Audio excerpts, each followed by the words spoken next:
खिलार महाराष्ट्राची शान चॅनलने आजपर्यंत तुमच्यासमोर YouTube, TikTok, Instagram, Facebook, calendar, cap, T shirt, खिलार पुस्तक, शॉर्ट फिल्म अशा वेगवेगळ्या माध्यमातून देशी गोवंश खिलार संवर्धनाचे काम केले. तर मग मंडळी, आज एक नवीन माध्यमातून तुमच्या सगळ्यांच्या समोर येत आहे. भारतातील सगळ्यात पहिले देशी गोवंशावर आधारित खिलार ॲप आम्ही तुमच्यासाठी खास घेऊन येत आहोत लवकरच. महाराष्ट्र काय, कर्नाटक काय, सर्वांनी सबस्क्राईब करा खिलार महाराष्ट्राची शान आणि क्लिक करा बेल आयकॉनवर. एन्जॉय. नमस्कार मंडळी, खिलार महाराष्ट्राची शान या यूट्यूब चॅनलवर मी सूरज दिघे आपल्या सर्वांचं सहर्ष स्वागत करतो. मंडळी सध्या आपण पुणे शहरातील बालेवाडी या ठिकाणी आलेलो आहोत आणि सर्वात महत्त्वाचं, आपण चॅनलच्या माध्यमातून नुकतीच एक शॉर्ट फिल्म सादर केलेली आहे, हरवलेली गाय. जर ती पाहिलेली नसेल तर आवर्जून पहा. तर मंडळी, सध्या आपण ज्या युवा शेतकऱ्याच्या दावणीला आलेलो आहोत त्यांचं नाव आहे रुपेश बालवडकर. तसं पाहायला गेलं तर पुण्यामधील खूप कठीण परिस्थितीमध्ये सांभाळलेला एक जातिवंत बैल, एक युवा शेतकरी देखील कशा पद्धतीने पुणे जिल्ह्यामध्ये शहरी भागात कशा पद्धतीने एखादा जातिवंत वळू सांभाळू शकतो, या संदर्भातली ही खास मुलाखत आहे. ही मुलाखत मंडळी शेवटपर्यंत पहा आणि सर्वात महत्त्वाचं म्हणजे खाली डिस्क्रिप्शनमध्ये आणि व्हिडिओच्या शेवटी या बैलाचा जो बाप आहे तिकोंडी राजा, त्याची एक खास डॉक्युमेंटरी फिल्म की जी आपण 4 वर्षापूर्वी रिलीज केली होती, त्याची देखील लिंक आहे, ती देखील पाहायला विसरू नका. आपण रुपेशकडे जाऊया. बैलाचा खुराक असेल किंवा बैलाचा व्यायाम असेल किंवा शहराच्या ठिकाणी कोणत्या अडचणी असतात बैल सांभाळायला, या बऱ्याचशा गोष्टींसंदर्भात आपण रुपेशची चर्चा करणार आहोत. आणि एक गोष्ट जर म्हणायला गेलं तर पुणे जिल्ह्यामधल्या गाई मालकांसाठी सर्वात मोठी गोष्ट आहे की आज एक चांगला बैल पुणे जिल्ह्यामध्ये आपल्या दावणीला आहे. रुपेश नमस्कार. आम्हाला तुझं संपूर्ण नाव, गाव, फोन नंबर आणि आज आपल्या दावणीला कोणता बैल आहे त्या बैलाची पूर्ण माहिती द्या. नमस्कार, माझं नाव रुपेश रामदास बालवडकर, राहणार बालेवाडी, तालुका हवेली, जिल्हा पुणे. हा बैल तिकोंडी राजाच्या पोटचा बैल आहे. हा डायरेक्ट आपण ह्याचा जन्म चौगोले म्हणून आहे लकडेवाडी, त्यांच्या घरी झालेला आहे. आणि तिथून त्यांच्याकडून बैल हा गेला बाप्पू धडस कुडाळवाडीला. बाप्पू धडसकडून उमेश स्वामींकडून मग आपण हा बैल घेतला. आता आपल्या बैलाचं वय आहे 3.5 वर्षाच्या आसपास, म्हणजे 4.25 वर्षाच्या आसपास वय झालेलं आहे. कडदाता बैलाचं शिल्लक आहे आपल्या. आपण ब्रीडिंगसाठी खास घेतला होता, राजाचं लेक म्हणून. सुरुवातीला वासरू थोडं फार प्रमाणात जरा हे होतं, आपण सांभाळून बाकीच्या गोष्टी जसं त्या रूपाला वाढतं, वय हे म्हणत जातो, त्याप्रमाणे बैल जसा वाढत लागला त्याची जातगोत वाढायला लागली, त्यामुळे आपण मग ब्रीडिंगला ठेवला त्याला. रुपेश, आता आम्हाला थोडंसं हे विचारायचं की शहरी भागामध्ये बैल सांभाळताना कुठल्या अडचणी येतात किंवा वैरण कशी उपलब्ध होते आणि कोणत्या प्रकारचा खुराक हा आपण बैलाला वापरतो? शहरी भागात सगळ्यात मोठा अडचण आहे वैरणीचा भरपूर प्रॉब्लेम आहे. कारण वैरण अवेलेबल करणं महत्त्वाचं आहे. आता वैरण आपल्या इथून सगळं विकत असल्यामुळं मग 2-3 ठिकाणी आपल्या जवळपासच्या एक 500मध्ये एक कुट्टी जे आहे ती ऊसाची कुट्टी किंवा वाड्याची कुट्टी भेटून जाते. इथं पिंपळनेरला मक्याची कुट्टी भेटते. सोमाटणे पाट्यावरून आपण कडबा कुट्टी आणतो त्याच्यासाठी. अशा 2-3 ठिकाणून वेगवेगळ्या वैरणी आपल्याला ठेवायला लागत आहे. आणि खुराकात आता ब्रीडिंगचा बैल असल्यामुळे आपण त्याच्या स्पम्प काउंटवर खास लक्ष देतो. त्यामुळे मग त्याच्यात खुराकात आपण उडीद, शेंगदाणा पेंड, मका भरडा, हरभरा भरडा, सातू, परत हुलगं, मटकी, करडई पेंड असे 2-3 प्रकारचे पेंडी आणि 6 प्रकारचे कडधान्य यांचा मिक्स भरडा आपण करून त्याला खायला देतो. त्याचबरोबर मग थोडं प्रमाणात अश्वगंधा आणि शतावरी हे 2 गोष्टी वापरतो, जेणेकरून बैलाला भूक लागून खाण्यापिण्यात काय बैलाला काय कमी पडली नाही पाहिजे. शहरी भागात बैल सांभाळणं म्हणजे अवघडच आहे तसं, पण आपल्याला एक नाद होता, आवड होती म्हणून आपण तिकोंडी राजाचा हा खोंड घेतला होता. आता एक गोष्ट मला हे विचारायची रुपेश, की आता बैल आपण सांभाळतो, दिवसाचा खर्च आणि महिन्याचा खर्च अंदाजे किती असतो? आणि समजा एखाद्याला नवीन एखादा बैल सांभाळायचा आहे तर काय खर्च असतो आपला दिवसाचा अंदाजे? दिवसाचा खर्च जर याचा धरला, जर मकाची कुट्टी जर आपण चारत असलो ना बैलाला, तर मका हा बैल कमीत कमी 30-40 किलो कुट्टी वन टाईम खातो म्हणजे दिवसभराला. तर त्याला ती दिवसभराची वैरण जवळ 250-300 रुपयाची वैरण लागते मका जर असेल तर. त्याच जागी जर तुम्ही ऊसाची कुट्टी वापरली तर तो 150-200 रुपये खातो. खुराकाचा खर्च जर पकडला की ते वेगळं गणित होतं. मग मकाची कुट्टी आणि जर खुराक 2 टायमिंग चालू असला तर बैलाला दिवसाला खर्च एक 500-600 रुपये कमीत कमी पडतोच. त्यात कुट्टीवर डिपेंड आहे बघा, कडब्याची कुट्टी असेल, मक्याची कुट्टी असेल, त्या रेटनुसार चार्जेस वेगवेगळे पडत राहतात. आता एक गोष्ट मला हे विचारायची की बैल आपण घेतला तेव्हा आपल्याला आशा होती का की बैल सेम अशा पद्धतीचा आज तयार होईल, म्हणजे आज तसं पाहायला गेलं तर बैल आज सगळ्यांच्या मनात भरला असा तयार आहे. जेव्हा घेतला तेव्हाचा अंदाज, कारण लहानपणी वासरू घेणं तर खरं तर तिथं खूप मोठा अभ्यास लागतो. मग आज काय वाटतं या गोष्टीचं बैल नाही, आपण ज्यावेळेस वासरू घेतलं ना त्यावेळेस वासरू असं वाटलं नव्हतं की बाबा वासरू एवढं तयार होईल म्हणून. कारण त्यावेळेस वासरू एकदम साधं दिसत होतं. फक्त आपलं बाबा एक स्वप्न होते किंवा तिकुंडी राजाच्या पोटचं एक खोंड आपल्या घरी असावा, त्यासाठी आपण घेतला. नंतर त्याचं सांभाळणी वगैरे व्यायाम वगैरे बाकीच्या गोष्टी घेऊन मग तो तयार केला. तयार घेऊन जसं वय वाढत चाललं तसं बैलाची मग जातगोत दिसत लागली, बैलाला रूप एक वेगळं यायला लागलं. आपण ते मेहनत जास्त घेतल्यावर बैलामुळं बैल एकदम शांत झाला आणि शरीर वगैरे सगळं व्यवस्थित होऊन गेलं. पण त्यावेळेस कधीच वाटलं नव्हती की बाबा हा आपला बैल एवढा मोठा होऊ शकतो आणि आपलं एवढं नाव करीन. आता एक गोष्ट जर सांगायची झाली तर आता लोक बैलाकडं येण्याचं मूळ कारण हे म्हणजे की बाबा बैलाची वासरांची पैदास कशी पडती. तर सध्या या बैलाच्या किती गाई भरल्यात, किती वासरं आज पाहायला मिळतात किंवा काय? बैलाचं एक वैशिष्ट्य असं आहे की बरेच जण म्हणतात की बैल शांत आहे, बैल शांत आहे. फक्त आम्हाला माहिती आहे, जे रोज रेग्युलर हँडल करतात ना बैल त्यांना माहिती आहे बैल किती गरम आहे. फक्त बैल शब्दाला किंमत देतोय, शब्दाचं ऐकतोय बैल, त्यामुळे बैल किती गरम जरी झाला ना तरी धिंगाणा घालत नाही. तर बैल नाचला म्हणजे बैल गरम आहे असं नसतं, ह्याला मूळचा करंट भरपूर आहे. पण बैल आपल्या शब्दाचा बाहेर जात नाही त्यामुळं बैलाला शांत राहतो. त्यामुळे फक्त समज असं झालं की बैल लय शांत आहे त्यामुळे वासरं शांत पडतं. तर आता मी घरी 2-3 वासरं आली, सगळी वासरं गरम निघाली, म्हणजे वासरं मारीत येतच.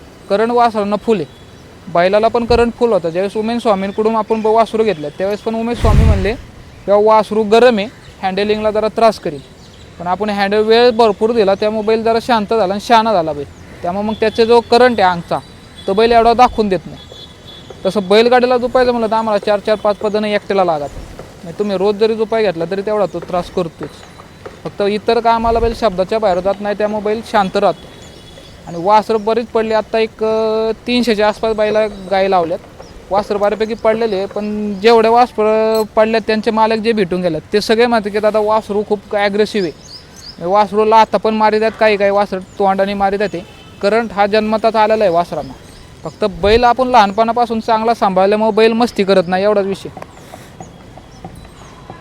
आता जर एक गोष्ट आपण विचारली तर हा बैल आपण याला जी शिकवणी जी दिली, समजा गाडीला जुटतोय किंवा काय, तर ही शिकवणी कधीपासून चालू केली आणि त्या शिकवणीचा कुठला फायदा बैलाची व्यायाम असेल किंवा शरीर असेल या गोष्टीसाठी होतो? आपण सुरुवातीला ज्यावेळेस बैल आणला ना त्यावेळेस एक महिनाभर तर बैलांनी खाण्यापिण्याचे लय हाल करून घेतले स्वतःचे. मी खाण्यापिण्यावर लक्ष नव्हतं, खेळणं वगैरे ह्याच गोष्टीवर सारखं लक्ष द्यायचं. मग जरा कुट्टीत आंबवान असं मिक्स करून देणे, कुट्टी शेपट देणे, असे 2-3 प्रकार आपण ट्राय केले. त्यानंतर मग बैलाचं रुटीन बसलं. जेव्हा बैलाचं रुटीन बसलं मग सुरुवातीला आपण फक्त रोडला बैलाला, आपण सिटी भागात राहतो त्यामुळे बैलाला बाकीच्या गोष्टींची सवय व्हायला पाहिजे म्हणून आपण बैलाला पहिला रोडला चालवायला चालू केला. जसा हळूहळू रोज बैल मग फिरायला लागला. मग नंतरून बैल वयात आल्यानंतरून मग आपण जुपणी केली. जो विक्रम बालोडकर भाऊ आहे मोठे बंधू, त्यांच्याकडे 2 बैल होते मोठी, त्या बैलांबरोबर वासराची जुपणी केली. बैलगाडीला एकदा 2दा जुपला, मग त्यानंतर एकदा अवताला धरला. मग हळूहळू बैल रोज फिरायची सवय लागली. म्हणजे 2 दिवस जर सुट्टी जर झाली फिरायची की बैल चिडचिड करायचा. मग तेव्हापासून बैल रोज फिरणे बिरणे या गोष्टी, मग जुपणे होणं, चाल रोजची 3-4 किलोमीटर रोज चाल देत होतो त्याला. त्यामुळे फिरायला बैलाला कधीच कासरं न्यायची गरज नाही लागली. मोकळा बैल पूर्ण रोडला फिरत होता. बालवाडीत कुठेही न्या, बानेरला न्या, बालेवाडीला न्या, एक्सप्रेस हायवेला जरी बैल न्याला तरी बिगर कासराचा बैल फिरायचा. मग ही सराव घेत मग जुपणी वगैरे बाकीच्या गोष्टींची हळूहळू प्रोसेस केली. पण नंतर आता एक 7-8 महिन्यानंतर काय झालं आम्हाला की बैल झाला मोठा ना, आमचे मोठी बैल ऐकल्यामुळे ह्याच्या जोडीला वासरू नाही. त्यामुळं मग ह्याला सिंगल छकडा बनवला आपण. मग त्या छकड्याला व्यायाम करायला सुरुवात केली त्याची.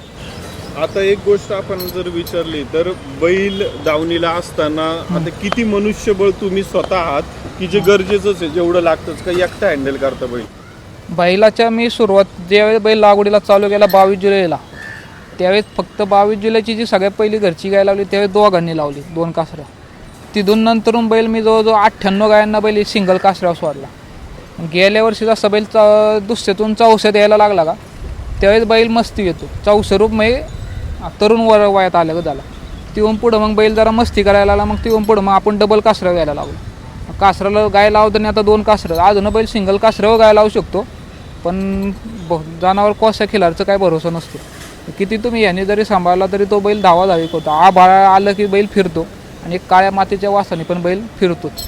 त्यामुळे मग 2 कासं. आणि तसं मनुष्यबळ म्हणलं तर बैलगाड्या झोपायला मला 3 ते 4 जण तर त्याला लागत आहेत. ते पण त्याची इच्छा असेल तर. तो जर नाहीच म्हणलं तर 3-4 जणांना पण नाही ऐकत. आणि नाही तो मग एकट्याला पण बैलगाडीला येऊन जातो, असं पण आहे. आणि आता एक गोष्ट जर म्हणलं तर बैल जेव्हा आपण सांभाळतोय हां तर बऱ्याचशा गायी पण येतात ते. आता गायीला होणार वासरू हे किती फायदा. आता शेतकरी विचार करतो की वासरू विकत असताना ते काय किमतीचं जातंय किंवा काय, तर अंदाजे या बैलाची वासरं सध्याच्या काळामध्ये जी आहेत तर ती कितीपर्यंत जातात आहे किंवा काय?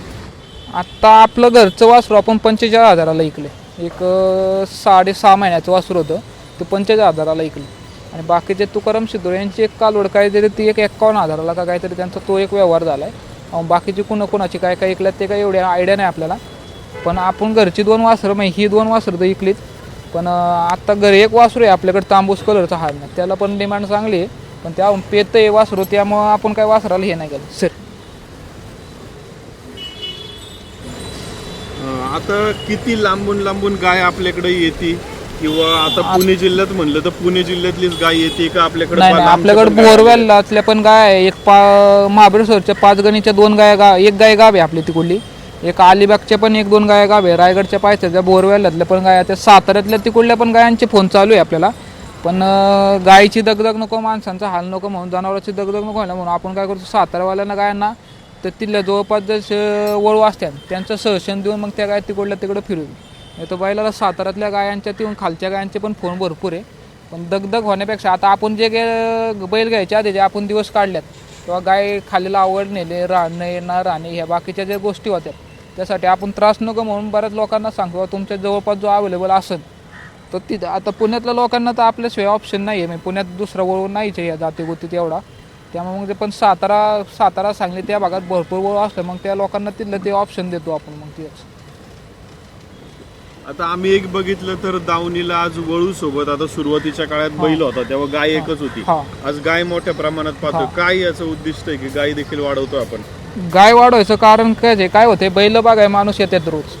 एक बैल बघा येण्यापेक्षा मग 4 गाय बघून जाते, मग त्यांची पण आवड निर्माण होते. आता आपल्या दावणीला 4 गाय, पण 4 गायांमधल्या 2 गाय आपण दुधाच्या वंशावळीच्या ठेवल्यात, 1 गाय जातीची ठेवलेली आणि 1 गाय आपली घरची गाय असल्यामुळे अशा 4 3 गाया म्हणजे 3 प्रकारचे, एक दुधाची लाईन, एक घरची आणि काजळीमधून, आणि एक कोसा किलरची, एक जातीची गाय आणि 2 दुधाच्या, अशा 3 प्रकारच्या गाय आपण ठेवलेल्या आहे.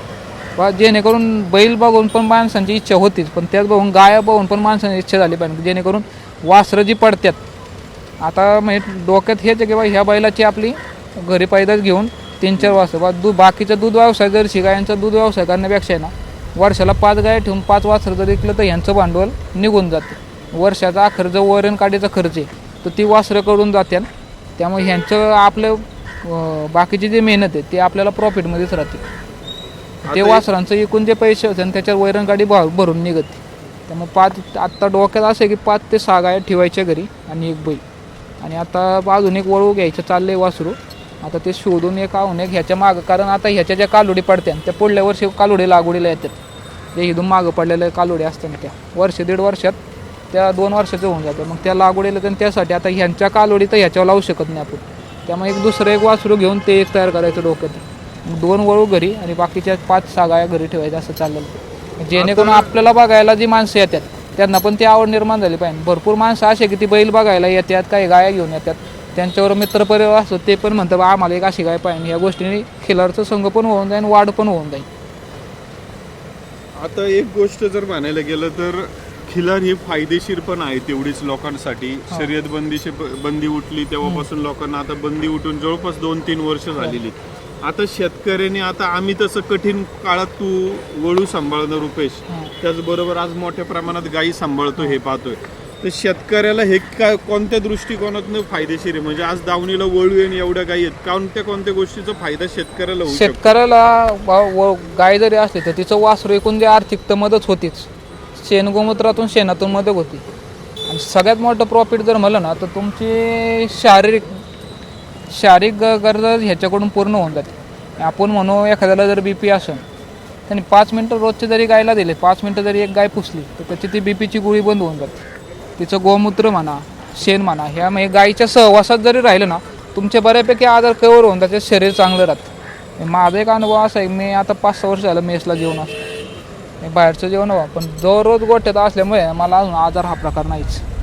कोविडचे वॅक्सिन म्हणा हे आपण काही घेतलं नाही हिंडून फिरून, पण बाकीच्या गोष्टींचा पण भरपूर फायदा पडतो. सर खिल्लार महाराष्ट्राची शान